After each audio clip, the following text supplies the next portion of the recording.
Fool of everyone. We can harmonize that shit on the fly. Welcome back to the movie show. Okay, so today we're talking about Longlegs. Yeah. A new Nicolas Cage movie where he's an absolute freak, and we watched it and we ate it up. I went into it completely blind because I've never even heard of the movie, didn't see the trailer or anything. She was like, "You want to go see Longlegs?" And I was like, I barely searched it up and I was like, "Yep, I want to go see this." Well, Nicolas Cage? Yep. I'm not a huge horror fan, and I watched the trailer and was actually scared as fuck. Like, genuinely, I was like, I'm going to be so scared. This is going to, like, ruin my night. Luckily, we were sleeping over, so I was like, it's fine. I'm not going to sleep alone. So, I was there to comfort her, but we really didn't come out of it feeling, like, scared. No. I want to watch the trailer now. I know. I didn't see it. I was like, I could watch the trailer, but I like going into movies completely blind, and I trust your opinion on it being something worth watching. So I was like, let's just figure out what the fuck it's about before I even get in there. Let me not figure out what the fuck it's about. We definitely went into watching it high as fuck. Yeah, that's the only way to go into AMC for me. But personally. being high, honestly, and like going in to see this movie knowing it was scary, I was feeling like nervous about it. I know, it started and we were like looking, nothing was happening and we're like, are you getting nervous? I'm like, yeah. Yeah, I'm nervous as fuck. I was feeling anxiety, but I was also paying attention to the fact that I was wearing the same shoes for like the past 12 hours and they felt terrible. Stinky, oh, dude, our outfits were actually sweaty, sticky feet, and I couldn't take off my shoes. I took off one shoe and I was like, I can smell my foot.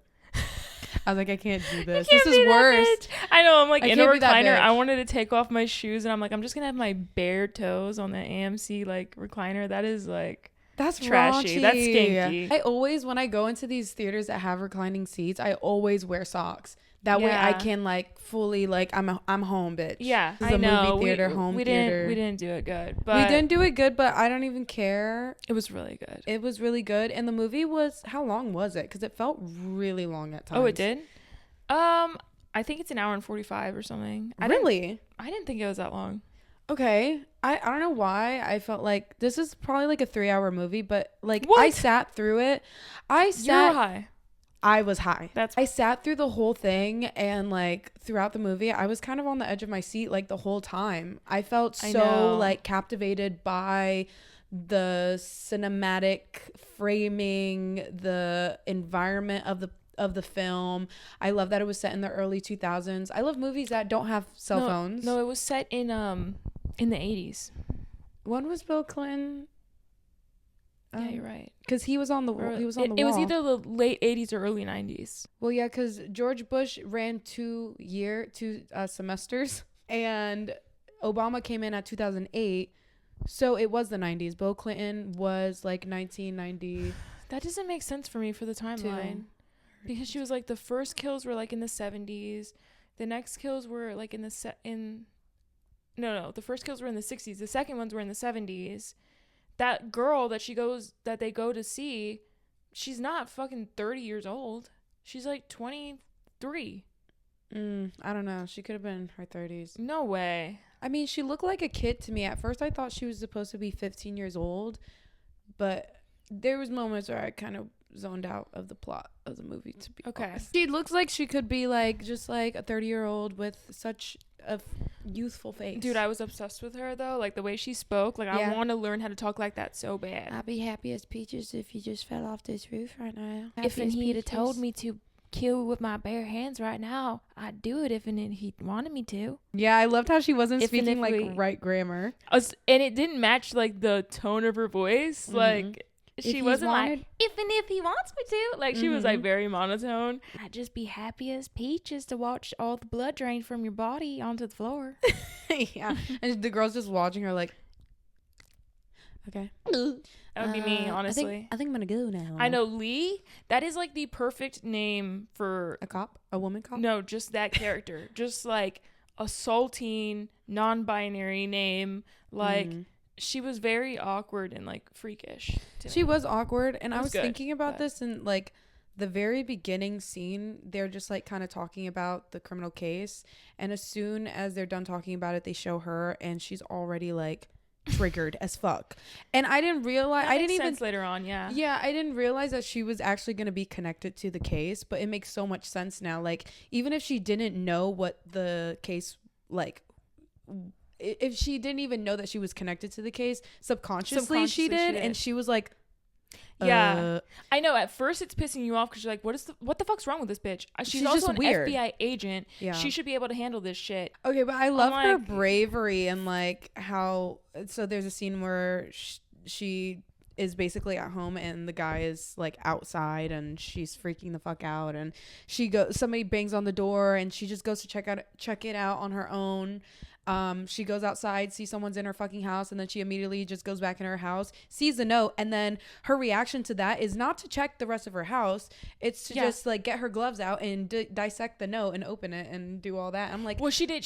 I think she cleared the house. Like, she did with the guns. Like, oh, afterward? Okay. Then she was like, okay, I'm going to keep chilling with the lights off and read this note. And I was like, what the fuck? Her bravery is my stupidity. I thought she was stupid as fuck. The shit was pissing me off. I'm like, did they teach you that in fucking cop school? I'd be like calling my partner, like, you need to get your ass over here now. And I'm not going back inside. Yeah, if I heard someone banging on the door, that would have been the call right there. Yeah, I'd be like, the killer is here. He's here. He's at my door. It could have been fucking somebody selling Girl Scout cookies, and I would have been like, no. I guess she was so used to just like cases in general, and she didn't realize at that point that it was connected to her. I couldn't tell if she was like a newbie or like she's been around the block or what. I think she just has major, huge, dangling balls. Humongous, fat, juicy, fat And then balls. Maxine comes in.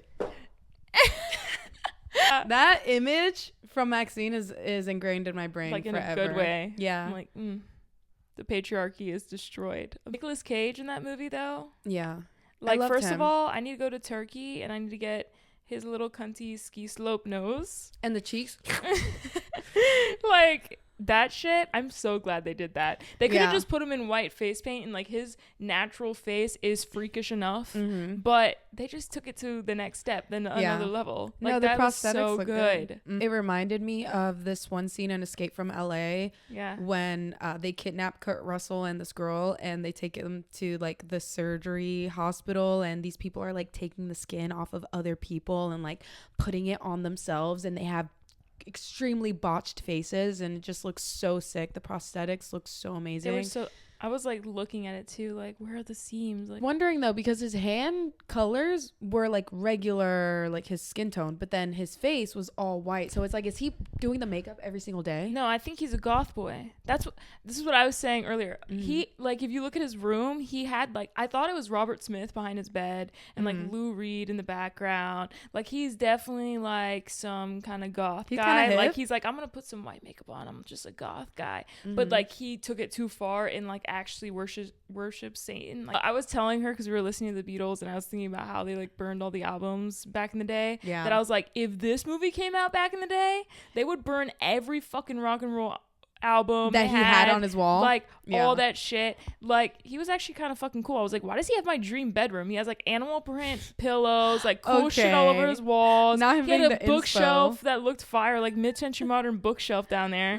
I was like, what kind of basement is this? It's kind of sick. He was kind of fire. And his car was fire. His car was fucking fire. Dude, I love the scene where he was like yelling in his car. Like, I wrote that down. What did he say? He was like, Mommy, Daddy, come save me from the terrors of living. Like, honestly, it kind of just struck a chord for me of like in a really creepy way. Yeah. Honestly, those are the movies that scare me the most. That's why Hereditary gave me like freaking brain damage.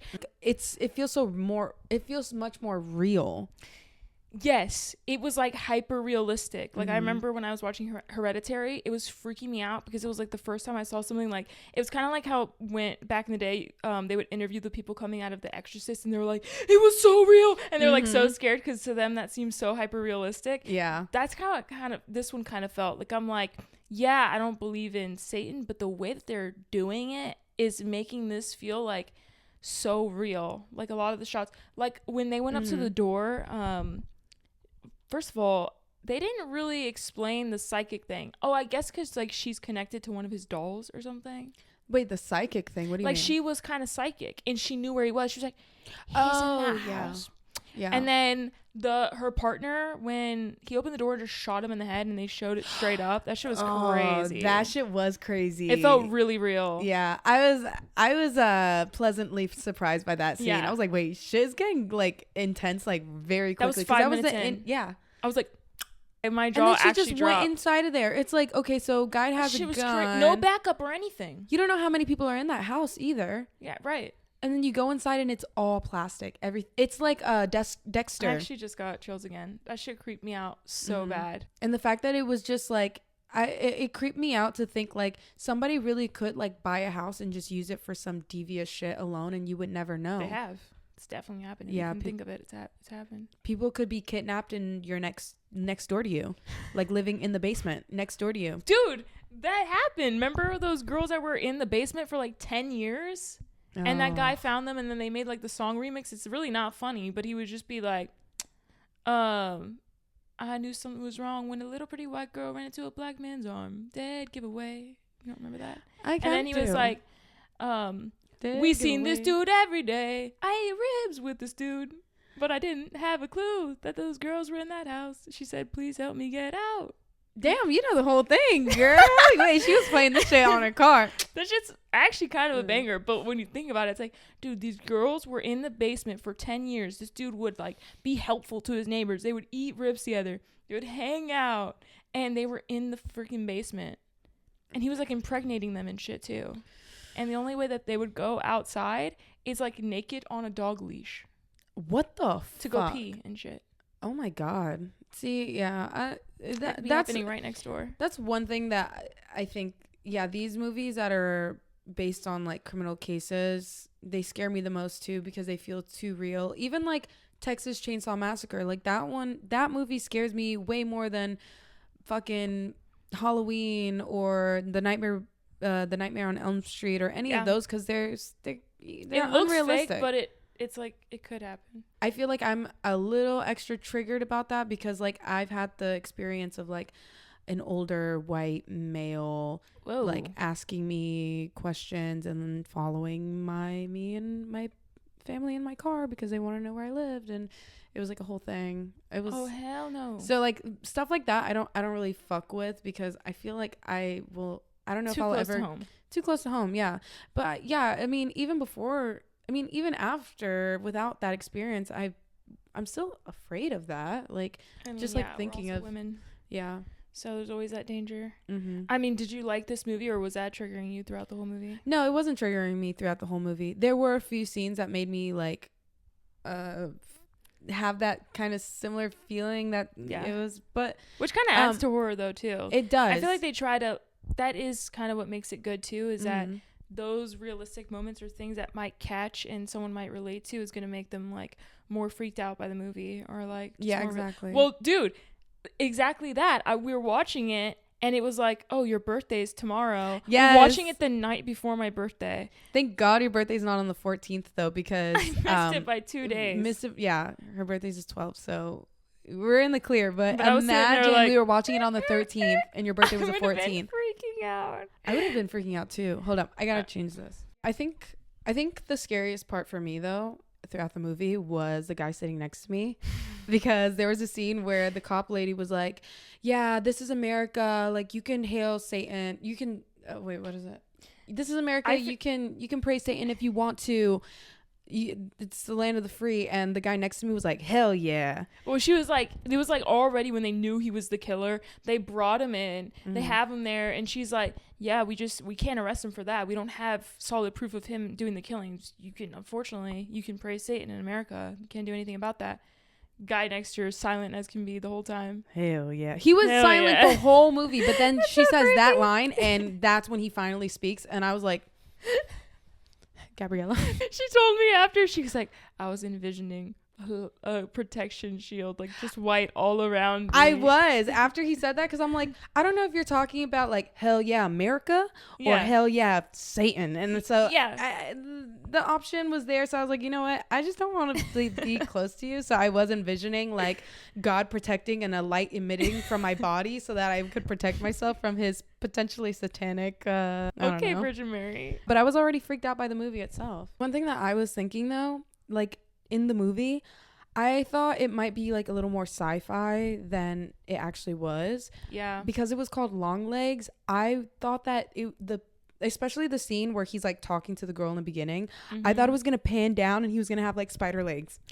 I did think he was going to be like in heels or on stilts, which I actually think would have gone with his like costume. Actually, would like, have suit him so much. If he just had some like cunty ass white big ass platforms that made him like way taller, even. Especially in the 60s, 70s, like it would be so fitting. Right. But I did like how I was kind of like, why is he called Longlegs? And that scene was good. What scene? Like the scene when he's just like, oh, let me kneel down. I put my long legs on this morning. Like he basically uses that to talk to kids, like being like, you're small, I'm tall, I'm bending down to get to your level. It's like a little joke for him to be like, my legs are too long to be eye level with you. That didn't even click to me. Yeah, that shit's creepy as fuck.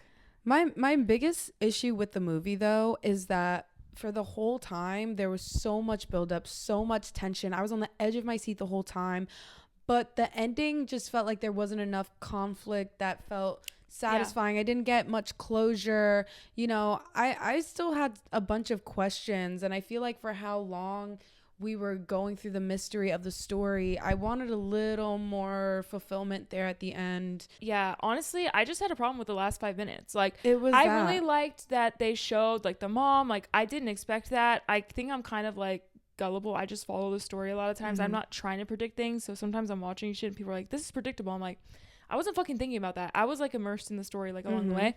I was trying to actually piece it together myself. Like I was taking mental notes in my head about all of the little clues that they would find and the birthdays, and I know. I don't know. I think maybe I thought there was going to be like a crazier scene. Like you said, I did feel like there was going to be this crazy buildup and that at the end, we're going to like fucking meet Satan or something. Right. It's going to be like, Tenacious D world just comes in. It's gonna be some crazy shit, especially like, for how short the ending was. Like that was the time to throw your fucking craziest shit out. Yeah, I agree. I wanted something that was like more sci-fi too. Like show me the fucking like demon that's actually possessing these dolls. Wait, this doesn't make sense at all. I'm just thinking this right now. What? They already saw the doll in the basement. I mean, in that little barn, right? They already saw the doll. They already took it to the person to take it apart, all that shit, right? The way that the story says that the dolls get in the house is that her mom goes to the door, says, hey, you want this? And they have to bring it inside. Yeah. So how the hell did that, her FBI, her boss, whatever, bring that doll inside? The FBI doll? Wait. What do you mean? He's already been aware that those dolls are part of that case and all that shit. Did he? Yes, because they went to the barn and they got the doll. Oh, exactly. Well, so she showed up to the door with a box. He didn't even know that it was the doll inside of it. We don't see that part though. We get there and the doll's already inside. Well, it is already inside, but like once she gets inside, that's when she shows them the doll. He didn't know that was what was going to be inside of there. And yeah, but you think he's like, I don't know. That's sus to me. Well, the whole thing, he's a fucking idiot. They showed her like going door to door and saying, hey, you want a doll. It's a gift from the thing. Wouldn't he be like, that's fucking weird. I have this whole case with this doll. Yeah, I don't know. I think what's weird is the fact that he knew the whole time that his daughter's birthday was on the 14th. And if my daughter's birthday was on that day, I would be so paranoid that I would not let anyone. Nobody's coming inside. We're not having a party. We're not doing shit. Exactly. It's like a vampire. It's like, I have to be invited to your house. That's what I was thinking. thinking. Once you cross the threshold, then immediately everyone's possessed. Because even the wife was possessed too. In the other stories, it doesn't. Oh no, it is immediate because she said she would stay there and wait till it would happen. That was kind of dumb. I really liked the whole doll thing. The dolls looked sick. It was like kind of reminds me of like a Blythe doll because it like looks like them. The dolls looked really cool. I like that it's basically like it's connected to them. It is really cool. I like the storyline, but the ending, it's really just like the last 5 minutes that are ass. Yeah. It's just, there was no closure for me. I was also thinking like, okay, so the dolls, what happens to the dolls afterward? Does he have like a doll army that he just like has? And like what is the purpose? Like are the dolls like feeding the demon? And that's like, wait, they didn't even make mention that they were finding a doll at every single one of these houses. Yeah, that's true. Like, did they take the dolls from these houses, or did she bring it back? Like, where did the dolls go? They didn't show that though. They just show her getting back in the car, right, without the doll. without the doll. So where do the dolls go? Or maybe we're wrong. Maybe now I'm thinking maybe she did bring the doll back to the car. Yeah, and but he then repurposes them or Yeah. something. oh, maybe he does like change it's the same doll, but he just changes the facial features to match the kid. I still don't understand like why is he doing this? He's just doing this out of like personal pleasure, or Well, he praises Satan. he for praises real. Satan. Yeah, but it's like what is he fulfilling from doing this to Satan? Like, is it feeding Satan? Is it helping some kind Well, of it's just doing thing the stay devil's work. alive? The devil's work is chaos and destruction. Okay. It's kind of like if he just So praised it's no- God and he was an evangelical and was just like Okay. doing shit for God and going on mission trips and doing all that kind of shit. Instead, he's like, yeah, this is my my job. duty. Have you ever seen Annabelle Creation? No. See, I avoid a lot of scary movies. Okay, that's a doll movie that I think it's definitely had made me feel probably the most scared out of movies that are not based off of a crime. It's actually kind of like possession and like the doll, and I feel like that is definitely one of my favorite scary movies in relation to actually being scary. Annabelle 2, definitely. Annabelle 1, whatever. Annabelle 3, trash. So the second's better than the first? The second is the best one. Well, maybe I'll watch it with you. I can't watch that. Let's watch it tonight. I'm scared. Dude, let's honestly watch it tonight. I would love to.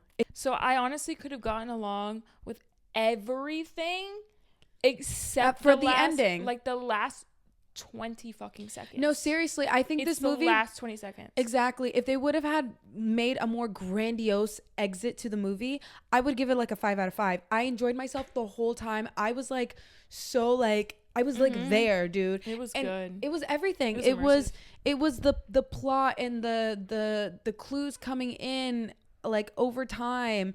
It was the scenery and the time frame, the cinematography. Everything was so good. But now I give it a 4 out of 5. I think it's still I'd say worth 4 out of 5 too, or 4.5. I don't know. 4. It's really just like, okay, 3.8. this is where because I'm honestly totally kind of lost pissed me. about the ending. I know, you totally lost me. The dad goes and kills the mom, which also was very weird, and I wanted to see that. Why didn't I see that? It's literally the ending. You're gonna show me all the kills except the very last one. Didn't like that. Then she's standing in now it's a that room. 3.5. She has to kill her mom. That was another shocking thing that felt very real that I did like when she had to shoot her mom in the head. It was like, good dude, yes, you had to do that finally. But then she has this little girl. She needs to shoot the doll in the head. She ran out of bullets. Okay, now she's fucked immediately. And she's so like, then let's I'm just like, go. okay, so you know what? I honestly think that this would have benefited from her just killing the girl. Like, just show me something fucking crazy at the end. Yeah. Either they're gonna escape and that'll be cool, it'll be a happy ending. Or you're gonna see her go get the knife and kill the little girl. Yeah, and give me something crazy or happy. Like, I need some closure. One or the other, but you can't. That wasn't one where you're gonna leave me like The Sopranos with a black screen. No, it didn't eat that hard. But throughout, like, honestly, Nicolas Cage, I could watch him be a freak for like 3 hours.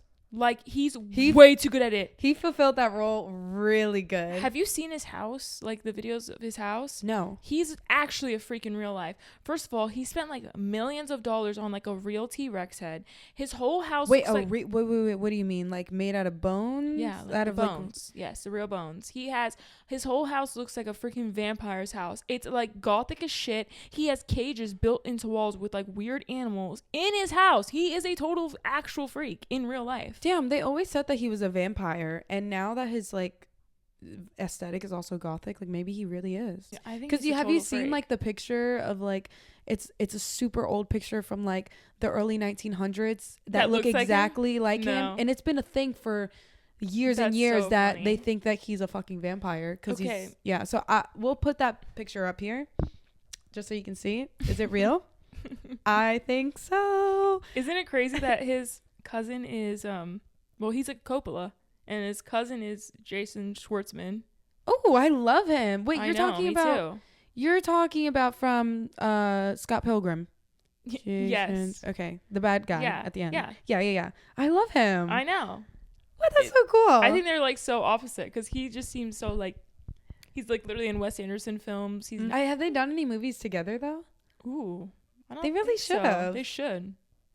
Bro, if my cousin was Nicolas Cage, I'd be like, dude, we're making a lot of movies together. Yeah, I'd be like, you don't have a choice. We're Like, gonna be Seth Rogen and fucking Dave Franco, but us making weird little freak indie movies. Speaking of super bad, did you say super bad? No, but Seth Rogen and Seth Rogen, yeah. James Franco. Same shit. My brother showed me a thing that they were like, Seth Rogen was saying that there will officially never be a Superbad part 2, and I was like, thank God. Thank God. Well, I didn't even know that was an option. Even up in the air. I didn't know that either, but it's like it shouldn't be, because like I hate when movies try and like bring a sequel to a movie just because it did so well and it's forced, and it's like, no, that movie is a standalone, it's a classic, that's all it ever needs to be. Don't fucking touch it. I want to look at my notes and make sure there was nothing else. But anyways, I think we liked it pretty equally. I'd give it a 4, but I give it a 3.7. It went up a couple notches. Okay. But I think you should definitely watch it. I think it's so enjoyable. Watch it in theaters too. Yeah.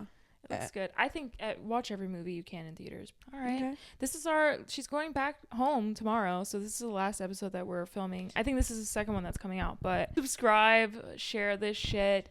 Please follow us like everywhere. I don't know. TikTok, we want to do this more. We have Instagram. to. We're putting a bunch of money into this at this point. We're flying to each other.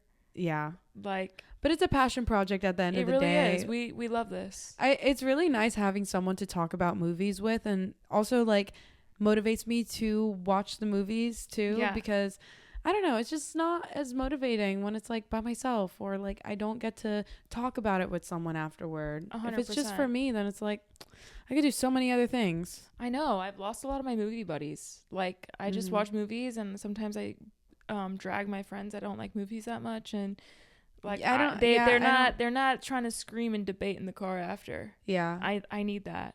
Yeah, okay.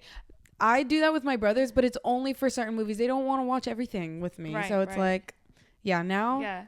And the fact that you're like putting me on to like more movies, more directors, and I mean, you definitely know you have like different tastes, so it's great.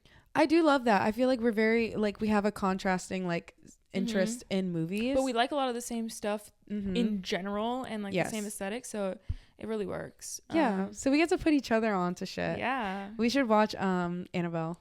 Yeah, I'm tonight. down for that. And you guys should follow our Letterboxed. Yeah. I think she just started using it. I've been using it for a while. I log every single movie religiously, but follow along and see what we're watching and shit. It'd be fun. Yeah, you get to see what's like on our watch list, and I'm not gonna go there yet. You'll see. Coming. Big things coming. All right, guys. Well, we'll see you later. Bye. Thanks for watching.